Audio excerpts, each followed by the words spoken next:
Okay, we're doing correlation versus causation. And the main thing that you need to know is that correlation, meaning positive or negative correlation, having a linear correlation does not mean that there was causation, does not mean that anything caused the correlation. Okay, a correlation coefficient, that's your R.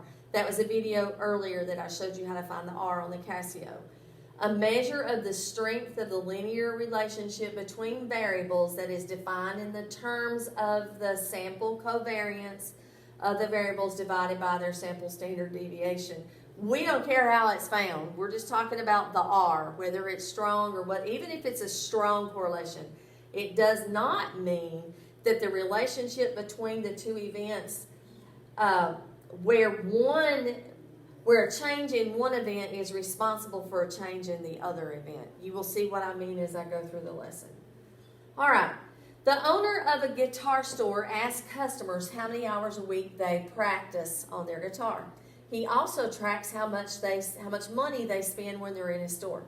The relationship is shown in the scatter plot. Is there causation? Is there a relationship? Do you see a linear relationship here? Yes. There is a positive linear relationship. It's probably fairly strong. You know, your line of best fit would go right through here. It's pretty tight. But can you say that the number of hours that you practice your guitar a week determines how much money you're going to spend in the store? No. Your practice hours does not determine how much money you're going to spend in the store. Now, if you broke strings, that might cause you to spend more money in the store. Or you were destructive with your guitar somehow, that might do that. Or you were looking for new music, but the fact that you practice a bunch does not affect, it has no causation on how much money you spend in the store. Okay, number of hours that you practice versus the number of mistakes in a performance. Look at this one. Here's the scatter plot.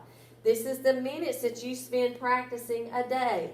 And look, the more minutes you spend practicing, the less mistakes you make.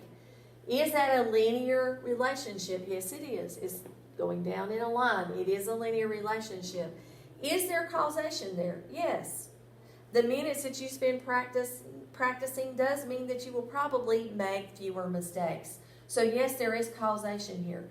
The number of hours practice causes fewer mistakes.